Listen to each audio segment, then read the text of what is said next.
So I came across a passage that I wrote for Luke Brown, which I need to find that video where I talk about Luke Brown on TikTok, which made a former coworker of mine want to order the book now. I was like, we haven't gone through edits yet. You ever pumped yourself to believe that you were over him, ready to try something with Luke? My friends, my girls believe I should slow down. I went all in for Nate like he was the last man I ever saw. He was the last man ever to say I love you. He didn't mean it, but I fell for it hard. Not saying Luke isn't a good guy, but take your time, Jade. Jada urges on our way to the campus party. Although she swears she's done with partying, Jada always finds one last party in her to hang with the crew. I don't know what this means. I don't know if that means old boy may be there, old baby may be there, Mel reminds me. And she will be all right, she assures her. Negro went ghost after he declared his love. She is good. She side eyes me for confirmation. I just nod my head. I am good. I am good. I can't run back into the arms of the man who broke my heart. Never should I have let this go. Let it get this good. So I'm good. I'm good. I wrote in very messy cursive. Then I look back around after paying for my ticket. I see him, caramel complexion, milk dud, bald head, standing over everyone. We lock eyes immediately and I melt. And I'm not over him. I'm not over him. Oh Lord, Jade senses the puddle of my emotions on the floor. Mel and Shy immediately block my view of him. They are rocking heels. They're rocking high heels while I dress down with Tim's and a crop top and tight jeans. Get it together. Remember Luke. And what's so crazy about this? This book has more, like, Reverse is loosely based off my life. There's scenes that I pulled from my childhood. There's a lot of I don't want to say a lot. There are similarities here, but I'll admit with Luke Brown, this is definitely revisiting my college days. And this particular scene, I remember this party. I remember I didn't have on a crop top, but I do remember wearing it was a form fitting shirt and cargos. And I remember because I normally wore like really tight clothes, revealing clothes when I went to parties back in the day. And I don't remember the guy who this character, Nasty Nate, is loosely based off. I don't remember him being at this party. And I think I just integrated this party in there. And I think what it was, I was hoping he would be at the party. See, I don't know. And this is 1999, 1998 when this all went down. But I will share this.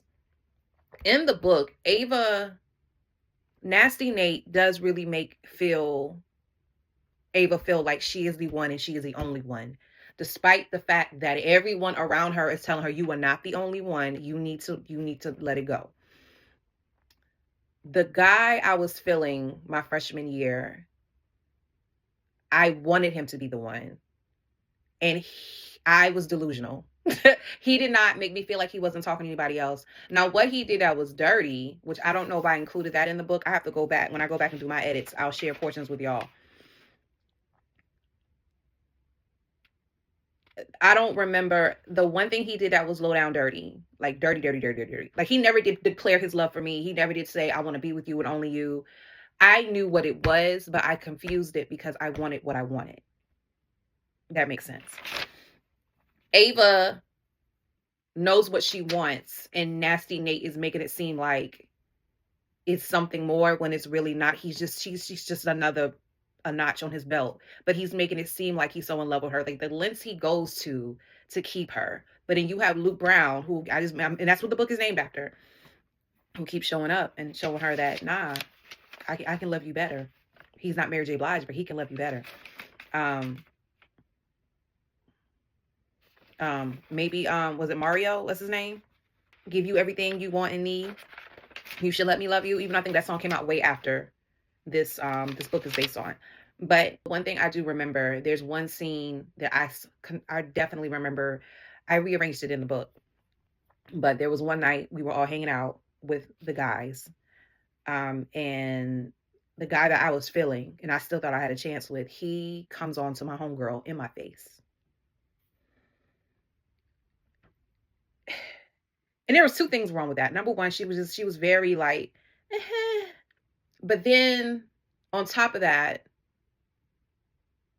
that night I got really messed up. This is gonna be like a two-part video. I got really messed up that night because I was drowning my sorrow that not only do you know I like you, but then you gonna try to holler at my homegirl. Like we rode together to the party. And I was like, that's dirty. So I remember getting really messed up, asking someone to spike my drink. Like I had a Fruitopia and I asked them to spike the drink. Um, but how I changed it differently in the book is she's at a party. Honestly, I don't remember. I don't remember because this was like what actually happened in real life. This was like a house party in the quads, and anyone who went to USC knows exactly what I'm talking about. But this person, but in the book, I have it where it's like a gymnasium. It's like a huge auditorium or whatever. They're having this party, and some things go down. Some bad things go down, or almost go down, and some bad things almost went down with me. And the sad part of it was the first time something almost went down. Luckily, the person stumbled out of the room, but my friends who were with me there did not believe that things were going down. So then another person, a male, he volunteers his services to look out for me when all he really wanted to do was take advantage of a drunk girl. And that wasn't successful. I immediately called him out for it. I said, all you trying to do is this. And I remember walking out of the room, staggering out of the room. And thankfully I called my homeboy, and he came and he picked me up. So it was, yeah. So, but with Ava's situation in the book, somehow she gets trapped in a room with Nate, and she wasn't trying to see Nate. She actually came to the party with Luke, and somehow she gets trapped in this room with Nate, and he loses his mind. So Nate takes on definitely a different character than who the Nate character is based off of. So when I went live and talked about Luke Brown, the the ladies were trying to guess what fraternity Nate was a part of, and I said I'm not going to divulge that information so somebody can sue me. So because I heard they can sue if you let them know, if you say they're part of the organization, does whatever, and they assume because I called Nasty Nate as a dog, he's a cute dog, and I was like, no, no, that's not right. That's all I'll tell you. But I'm looking forward to Luke Brown. But apart Luke Brown is written, I just have to go through, because ever since I worked with my editor, I have learned certain things that I overdo, and I have to go back and redo. But me and her are seared for life, unless God tells me otherwise. But I look forward to sharing more with y'all.